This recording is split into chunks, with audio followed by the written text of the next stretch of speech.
Market conditions persist in Portland. I'm talking about for single family homes in Portland, everything is just repeating itself. Last year in 2024 and the year before, we saw a huge reduction in the number of new listings coming onto the market, and the sales volume was down. Of course, the sales volume would be down if the number of new listings coming onto the market was low. If it's not for sale, it's not going to sell, so therefore the number of sales would be low. That persists to this day. Through the end of March of 2025, the number of new listings coming onto the market was down about 38% from where it had been during 2015 through 21. The same is true of the sales volume here in Portland. The sales volume is still suppressed. It got down to the point during the past 12 months where we were down to about half as much as concerns the number of sales that went through for single family homes as had been the case during 2015 through 2021. What is very resilient though is if you look all the way back to 2020, 2019 in that time frame, when the number of homes for sale was pretty normal, the sales volume was pretty normal, but interest rates were very low.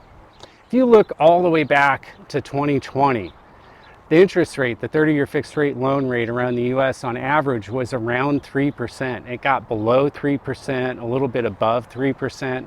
And in March of 2020, it was 3.25%. During March of this year, 2025, the rate was just a little bit under 7%. So it's more than double where it was back then. The average single family sales price though, check out the chart. It's been pretty resilient.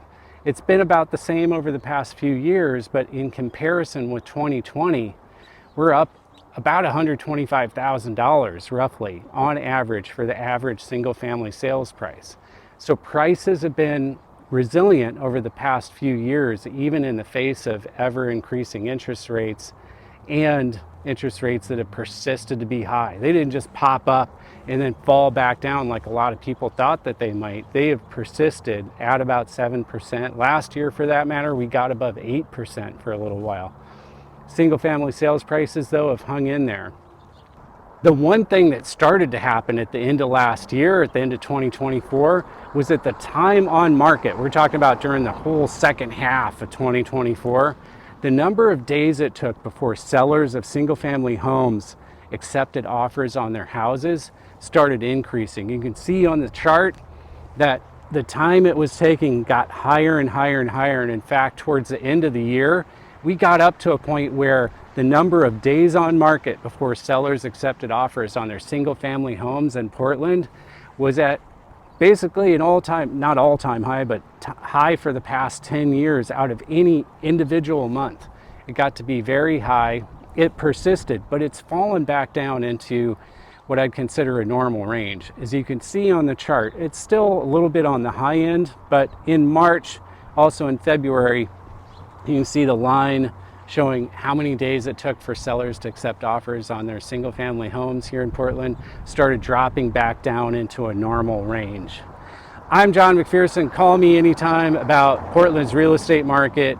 If you have any questions, if you're thinking about doing anything at all and you're just curious what's going on in the market, I can dive deep into individual neighborhoods, zip codes, whatever details that you want. Give me a call anytime. Call me, I'll answer, we'll talk. I'm John, call me.